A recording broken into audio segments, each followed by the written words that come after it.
جشن ولادت حضور مجاہد ملت، نعرہ تکبیر، نعرہ رسالت۔ بیٹھ جائیں آرام سے۔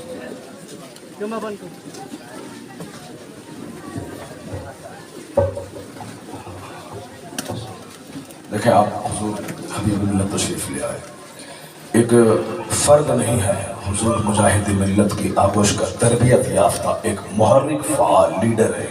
اگر صرف یہ مریدوں کے گھر جاتے اور بستر پہ سو جاتے، اے سی کا مزہ لیتے، اے سی کی کار میں چلتے، جو پیسہ ملتا وہ اپنے گھر کو ساز و سامان سے بھر دیتے، تب میں کہتا کہ اپنے پیشرو اور اپنے مجاہد کے راستے سے ہٹ گئے ہیں۔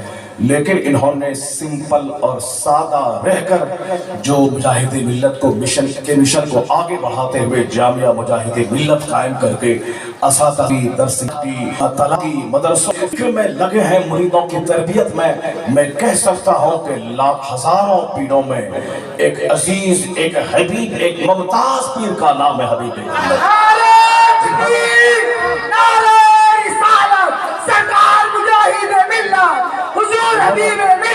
جنہوں نے کھانے پینے کو اپنا پیری مریدی کو مشغلہ نہیں بنایا، جنہوں نے خوب عیش کرنا، کپڑا بدلنا ڈیلی، انہوں نے اپنا راستہ نہیں چنا ہے۔ سمپل رہنا، سادہ رہنا، مدرسین کو اعلیٰ تنخواہیں دینا اور دین کا اس سے کام لینا، یہ سیکھا ہے۔ بچوں کو کھلا پھلا کے عالم فاضل مفتی بنانا، یہ سیکھا ہے۔ تو خانقاہوں میں بیٹھ کر مریدوں کے درمیان بیٹھ کر خوب پان کھانا اور خوب پرکی پھینکنا گٹکا کھا کے، وہ دوسرے پیروں کا کام ہے۔ میرا مجاہد ملت کا جانشین، ان کا کام ہے دین کا کام کرنا، مدرسہ چلانا، مریدوں کی تربیت کرنا، اور جو مریدوں سے نذرانے ملے عیش کے لیے نہیں، مسلک اہل سنت کے لیے استعمال کرنا، یہ کام ہے ہمارے حبیب ملت کا۔ اللہ تبارک و تعالیٰ ان کو صحت اور تندرستی کے ساتھ لمبی عمر عطا فرمائے۔ بہت سارے لوگوں کا بیٹا بہک گیا، باپ بڑا ہے، بیٹا اس کا آوارہ ہو گیا، لچا لفنگا ہو گیا۔ میں ہندوستان کے بڑی بڑی خانقاہوں کے بڑے بڑے پیروں کے بارے میں کہہ سکتا ہوں جن کا بیٹا اسکول کالج میں پڑھا، اس کے بعد آوارہ ہو گیا، ہاتھ سے نکل گیا، یہاں تک کہ علی گڑھ میں پڑھانے کے نشے میں ان کے بیٹے کو ان کے ہاتھ سے چھین کر وہابی بنا دیا، مودودی جماعت کا کیڈر بنا دیا۔ اس لیے آج پیروں کو ضروری ہے کہ سب سے پہلے وہ اپنے بال بچوں کی تربیت کرے، وہ اپنے گھر میں رہے، اپنی بیوی اور اپنی بہنوں اور اپنی بیٹیوں کی تربیت کرے، اس کے بعد پھر دوسروں کو سکھائے، ورنہ باہر سکھائیں گے سارا گھر اجڑ جائے گا۔ علی گڑھ میں پڑھے گا بیٹا، یہ نہیں سوچا کہ علی گڑھ میں پڑھتا ہے تو وہاں میں اس کی نگرانی کرو کہ جمعہ کہاں پڑھتے ہو، 5 وقت کی نماز کہاں پڑھتے ہو، کتاب کس کی پڑھتے ہو، تیرا فرینڈ کیسا ہے۔ اگر میں نے نظر رکھی تو پھر میرا بیٹا وہاں سے جب لوٹے گا تو ایمان بیچ کے نہیں، ایمان بچا کے لوٹے گا۔ اگر ہم نے فکر ہی نہیں کی کہ کہاں نماز پڑھتا ہے، کس کا ذبیحہ کھاتا ہے، ہم کس کے پیچھے نماز پڑھتا ہے، اگر ہم نے نہیں فکر کی تو وہاں سے وہابی بن کے آنا 100% طے ہے۔ کیوں؟ اس لیے کہ تم تو اپنے بیٹے کو نماز نہیں سکھایا، لیکن وہاں کوئی وہابی 10 بار مل کر کے نمازی بنا دیا تو تیرا بیٹا بولے گا کہ میرا باپ پیر ہے مگر مجھ کو نمازی نہیں بنایا، یہ میرا دوست، میرا ہمدرد ہے جس نے محنتیں کر کے مجھ کو نمازی بنا دیا، اس لیے وہ چھوڑ دے گا آپ کو۔ اس لیے اپنے بچوں کو بچانا ہے تو اس کو گھٹی میں نماز پڑھائیے، اس کو شریعت پر عمل کرنے والا عامل بنا کے تب علی گڑھ بھیجیے، اور پھر اس کی نگرانی کرتے رہیے کہ ذبیحہ کس کا کھاتا ہے، نماز کس کے پیچھے پڑھتا ہے۔ جمعہ پڑھنے کے لیے 5 کلومیٹر دور جانا پڑے، اپنی مسجد میں چلا جا، نماز پنجگانہ تنہا اپنے روم میں پڑھنا پڑے، روم میں پڑھ لے، اور کسی نجدی بھابی کے پیچھے مت پڑھنا، ان کے جنازے کی نماز مت پڑھنا، ان کے ہاتھ کا ذبیحہ مت کھانا۔ جب شہر میں مشکوک ہوں کہ کس نے کون ذبح کیا ہے، وہاں گوشت کھانا چھوڑ دو۔ امام اعظم کے زمانے میں ایک بار بکری چوری ہوئی تھی، انہوں نے کئی مہینوں تک انہوں نے بکرے کا گوشت کھانا چھوڑ دیا، یا سوچ کر کہ شاید اسی بکری کا گوشت تو نہ ہو۔ یہ ہے تقوی۔ اور آج ہمارے مولوی صاحب لوگ کہتے ہیں کہ کس کے بارے میں کیا فکر ہے کہ یہ نزدی ہے کہ وہابی ہے کہ کیا ہے، اس لیے جب تک کنفرمیشن نہ ہو جائے کہ وہابی ہے تب تک اس کا ذبیحہ کھا سکتے ہیں۔ اور ہم کو تو لگتا ہے کہ سال سارے کساب سارے کٹائی کرنے والا وہ سب کے سب یہ سب پرابلم کو نہیں جانتا ہے. میں تو دیکھتا ہوں کہ کبھی کبھی ایسا کاٹنے والا مزدوری کرنے والا لباس ٹھیک نہیں ہے مگر وہ لوگ ایسی باتیں بولتا ہے اپنے رہنماؤں کی ایسی اندھا دھند آنکھ بند کر کے تقلید کرتا ہے کہ جس کے بارے میں آپ کوئی عقیدہ نہیں رکھ سکتے سوائے وہی کہ جو اعلیٰ حضرت نے کہا ہے. ان کا جاہل سے جاہل آدمی بہت گہری معلومات رکھتا ہے, ہمارے لوگ نہیں رکھتے ہیں. اس لیے یہ کہہ دینا کہ سارے کٹائی ایسا ہی ہے اس کا مطلب ہے کہ دماغ میں کچھ ہے, دل میں کچھ چل رہا ہے. اللہ تبارک و تعالی ہمارے لوگوں کی رہنمائی فرمائے, مرتے دم تک ایمان کی حفاظت فرمائے, ورنہ کب آدمی پھسلے گا کب گڈھے میں گرے گا کہنا مشکل ہے. بڑے باپ کا بیٹا اس پوائنٹ کو انڈیکیٹ جو لوگ کرتے ہیں وہ نوح علیہ السلام کو نہیں بیان کرتے, ان کے بیٹے کے بارے میں نہیں جانتے ہیں. لوط علیہ السلام پیغمبر ہے, ان کی بیوی جن سے 2 بیٹی آپ کو پیدا ہوئی ان کی بیوی کافرہ ہو گئی. اپنے خاندان کی محبت میں, اپنے شہر کے لوگوں کی محبت میں ان کا ساتھ دیا, دل سے ان سے محبت کیا, عذاب کا پتھر اسی بھی ہلاک اور تباہ و برباد کر دیا. اس لیے ہمیشہ ڈرتے رہنا چاہیے کہ جن کا باپ پیغمبر ہو بیٹا کافر ہو گیا, تو جن کا باپ پیر ہو, جن کا باپ مولانا ہو, اس کی کیا حیثیت ہے نبی اور رسول کے سامنے. اور پھر صاحب بار بار یہ ہم فلاں کا بیٹا ہے, فلاں کی اولاد ہے, ہم فلاں کے ہیں. عمل پہ زور دینا چاہیے, کیریکٹر پہ زور دینا چاہیے, عظمت پہ زور دینا چاہیے, ایمان پہ زور دینا چاہیے. اسلام نے اسی پہ زور دیا ہے, کیریکٹر پر. اسلام نے کردار پر, اخلاق پر زور دیا ہے, نہ کہ بھائی اور بھتیجا بنانے پر زور دیا. اور اگر کسی کا نسب بھی اونچا ہے اور کردار بھی اونچا ہے تو ہمارے لیے دوہرا قابل احترام ہے. نسب بھی اونچا ہے, کردار بھی اونچا ہے, اور صرف نسب پہ, صرف خاندان پہ ہم فلاں کا بیٹا ہے, فلاں کا بیٹا ہے, وہی کوئی دکھا دے کہ رسول کا بیٹا کافر رہا تو چہرہ کیسا ہو جائے گا. ایک رسول کی بیوی کافرہ ہو گئی, چہرہ کیسا ہو جائے, کالا ہو جائے گا. اور پھر فلاں کا بیٹا ہے, یہ نہیں بول فلاں کا بیٹا ہے. میں تو اکثر کہتا ہوں, تم کیوں بولتا ہے میں مجاہد ملت کا مرید ہوں, تم کیا جانے گا, میں ان کو دیکھا ہوں. یہ گھمنڈ کی بولی بتاتی ہے کہ تو کچھ نہیں دیکھا, تو فیکٹ سے محروم ہے. مت بول مفتی اعظم ہند کا مرید ہوں, مت بول مجاہد ملت کا مرید ہوں, بلکہ اپنا کردار اتنا اونچا کر لے, نمازوں کی پابندی ایسی زبردست کر لے, سنتوں پہ ایسا عمل کر کہ لوگ پوچھے بتا تو کس سے مرید ہے, کس کے ہاتھوں پہ ہاتھ دیا ہے. جب تو ایسا لاجواب ہے تو تیرا پیر کیسا لاجواب ہے. ہمارا کردار اتنا اچھا ہو کہ میری وجہ سے میرے پیر کی عزت سامنے والے کی دل میں, ایسا ہو کہ میں ہوں لچا اور لفنگا جس کی وجہ سے میرے پیر کی عزت سامنے والے کے دل سے مٹے جائے. باپ دادے کا نام بدلے, کردار کا نام لے, کیریکٹر کا نام لے. 50 مسجدیں قائم کر, 50 مدرسے قائم کر, 1 لاکھ بچوں کی تعلیم کا انتظام کر, انگلش میڈیم اسکول قائم کر کے وہاں دنیا کا 2 چیپٹر داخل کر کے اپنے بچوں کو دہریہ ہونے سے بچا دے. مدرسے کے بچوں کی نوکری کی فکر ہے, یہ 1 کروڑ بچے مدرسے میں پڑھتے ہیں, 5,000 مسجد میں کمائیں گے, کوئی ہنر نہیں جانتے ہیں. تمہارے پیٹ میں اتنا درد ہو رہا ہے, یہ مدرسے میں پڑھنے کے بعد کیا کمائیں گے. بدتمیز, تم جیسے دوستوں سے لاکھوں گنا زیادہ اچھا کھاتا ہے یہ, اچھا پہنتا ہے یہ, جس کا پیٹ, جس کے تیرے پیٹ میں درد ہوتا ہے, تیرا یہ درد جھوٹا ہے. یہ مدرسے کو کھٹانے, مدرسے کو کمزور کرنے, مدرسے کی پڑھائی کو لوگوں کی نگاہوں میں کھٹانے کا کام ہے یہ. میں کہتا ہوں 1% بچہ مدرسے میں پڑھتا ہے تو آہ اور واہ کرتا ہے, یہ کیا کھائے گا. یہ مسلمانوں کے 99% بچے جو اسکول اور کالج میں پڑھتے ہیں آوارہ بنتے ہیں, شرابی بنتے ہیں, داڑھی موچ منڈاتے ہیں, دعائے قنوت اتحیات تک نہیں جانتے ہیں, سبحان ربی الاعلیٰ نہیں جانتے ہیں. ڈاکٹر بننے کے بعد کلینک میں بیٹھ کر پیسہ کما کے 90 سال کی عمر میں مر جاتے ہیں. ان آوارہ انجینئر, آوارہ ڈاکٹر کے بارے میں تم کیوں نہیں بولا.